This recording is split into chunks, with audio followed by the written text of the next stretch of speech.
Time now for the News Nation Gut Check. According to the Consumerist blog, a cafe near the Seattle-Tacoma airport it says it's refusing to serve TSA agents. Consumer journalist Christopher Elliott says an employee told him that until the invasive pat-downs stop, the agents aren't allowed in. She said, quote, "We have the right to refuse service to anyone. We turn our backs and completely ignore them and tell them to leave. Their kind aren't welcome in our establishment."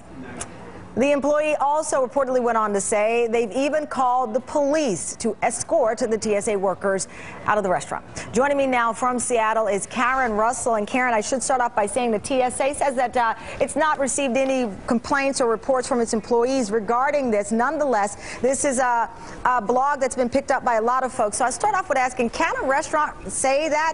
They're kind. Obviously, it makes me think of a different time in this country. Can you legally refuse service to someone?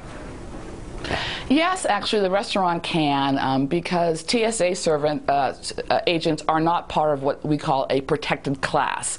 So I think what you're thinking about, Tamron, are lunch counters, and so that would be race, or you can't discriminate against people because of religion, and so they're legally allowed to say TSA agents can't come here. It's sort of like the no shirt, no service. So, and with that said, I know you make an interesting point that while legally, I guess a restaurant, if they so choose to, and by the way, the blog never identified the restaurant, they can refuse service legally. You think this may be related to another issue toward workers?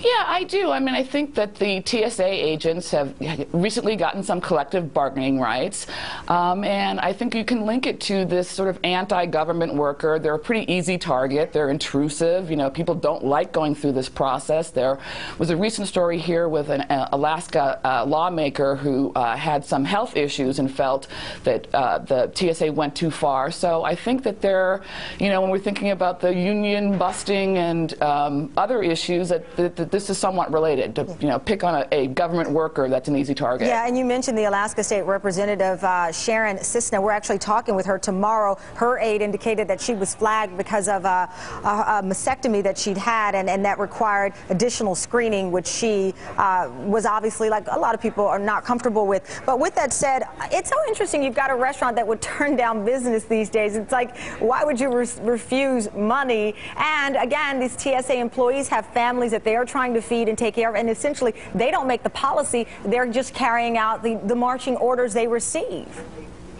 Yeah, and it also seems like these airport workers are regular customers. It's like people like you and me are sort of going through the area and aren't regulars. So you might not want to alienate those people who are sort of your bread and butter customers. Yeah, it certainly seems interesting and counter to what a business is supposed to, which is make money. But I'm happy you cleared it up and let us know what I guess is within the legal realm there. Karen, thank you so much. I greatly appreciate it. So what does your gut tell you? Should the restaurant be able to refuse service to TSA workers, even if it is legal? Go to newsnation.msnbc.com to cast your vote and take a look at what the News Nation is saying about yesterday's gut check.